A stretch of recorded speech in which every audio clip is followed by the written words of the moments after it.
foamy Calpis? So this is Skal. Skal, with the diacritic circle over the A, is a Nordic name in origin, and one of the meanings is cheers in the form of a toast.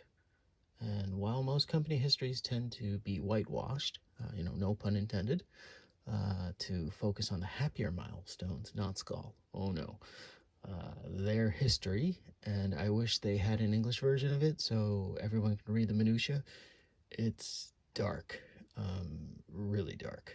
If you're willing to stick around for the whole story, thank you. Otherwise, you can skip to this time to get the TLDR and just see the tasting. So, this drink comes from Minami Nihon Raku no Kyoto, which roughly translates to Southern Japan Dairy Cooperative. So this co-op got started back in 1960, not 1971 as mentioned here.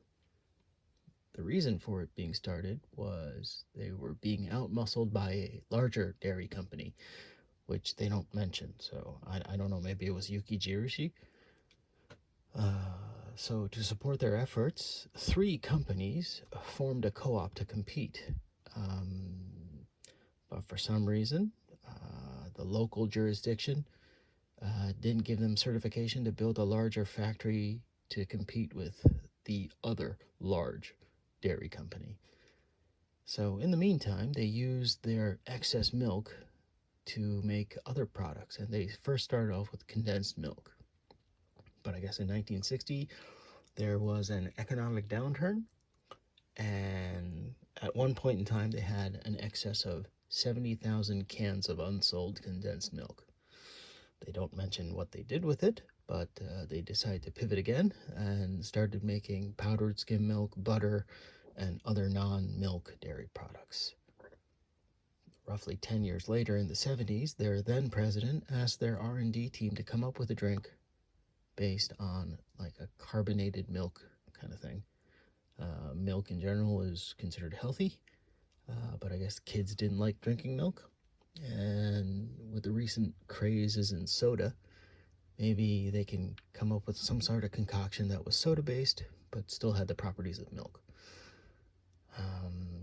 But milk really doesn't work well with soda water because of the caseins in milk kind of clump and turn into curds when introduced into something with carbonation. So they had really tenacious scientists that figure out a way to stop this process. That they kind of gloss over. They don't mention how. Now the issue came of flavor. The team wanted to make something that had a crisp, effervescent taste. They came up with a formulation that included citrus, meeting their goals.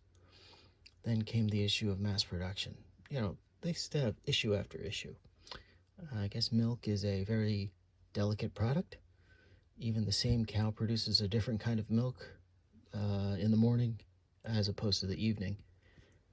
How do you control such variation in a product to homogenize the flavor? They gloss over this as well, but the Southern Japanese dairy cooperatives dairy farmers are a smart bunch and managed to overcome the initial production issues. So a little after 2 years of R&D, they created a milk-based carbonated drink that could be mass-produced. Now that they had the drink, they had to think of a name. So the name Skal works on a few different levels. That only works because it is Japanese, and both words are like borrowed words from other countries. So Skal came from one of the president's friends in Denmark. It means cheers, and I guess in southern Japan, they have sudden rainstorms called squalls, which just so happens to be pronounced exactly the same in Japanese. Skoru, skoru. Great. So they have a name that's, fun and reminiscent of something of southern Japan. But their problems continue, and it turns out that the name Skal was already registered by another company in Tokyo that they don't mention. And after doing some negotiation with them, the owners of the name allowed them to sail the drink in southern Japan. They kind of gloss over this part too, but eventually they were given full control of the name, and now they can start shipping throughout Japan. I don't know exactly when, though. So, sales started around 1972, so I kind of question what this 1971 is, but initially it didn't sell very well. While the market was primed to grow, you know, the 70s in Japan was a period of economic growth. It didn't sell very well. It was a new type of drink, and I don't know how much drinks cost in the early 70s, but the initial 270 ml bottle of Skal was 35 yen. That works out to about 100 yen in today's money, which is, with the terrible exchange rate right now, it's about 70 cents. But apparently it was much more expensive and less liquid than what the competition was offering. Skal, being all natural, no preservatives or artificial sweeteners, was expensive compared to coffee and juices of the time. Two campaigns that allowed Skal to break through to the market were initiated. First off was a TV commercial with scantily clad girls in bikinis. The other one, which I'm not going to put any photos of, and the other one was a cashback campaign. By today's standards, I think it would be an illegal campaign, but in 1978, they kind of gloss over, 6 years of poor sales. Skal had bottle caps with redeemable cashback sweepstakes, but the numbers must have been pretty hard on the company. If you crack open a bottle, the bottle cap on the inside would have either you get another free bottle or you get 100 yen. So 100 yen at that time was,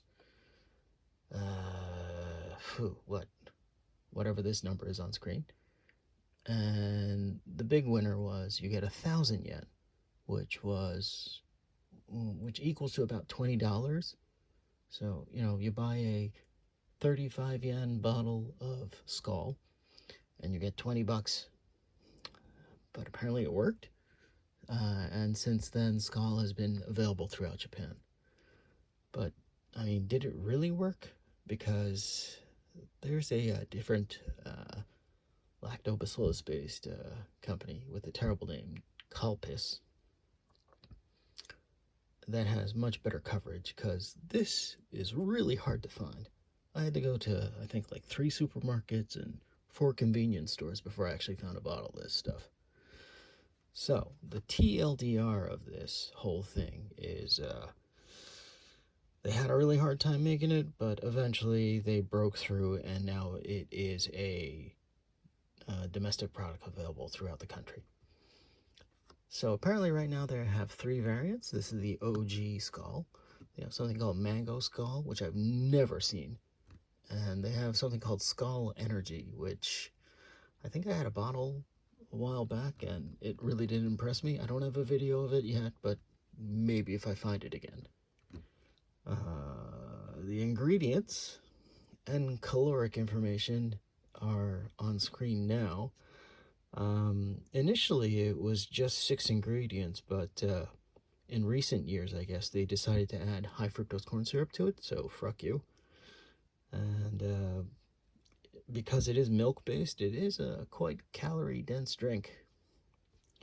Anyway, I might have to shake this a little. There is some stuff on the bottom. I don't want to shake it too hard because it is carbonated.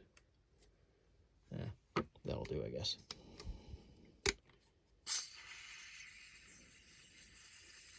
Oh boy. Let's give that a second there. Okay.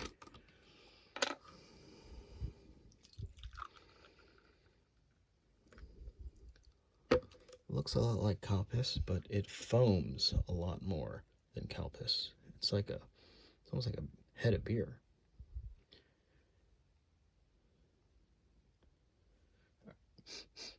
I'm not getting any particular scent off of it. Hold up on my nose. It smells like Calpis. Anyway, bottoms up.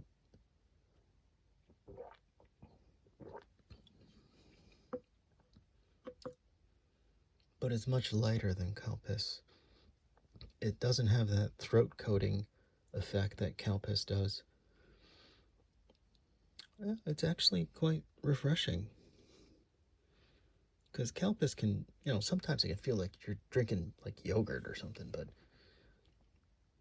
this, no, it's a good level of carbonation that gets rid of any of that coating feeling that Calpis might produce. You know what? I'd even say this is probably tastes better than Calpis. Although it's pretty damn hard to find. Yeah.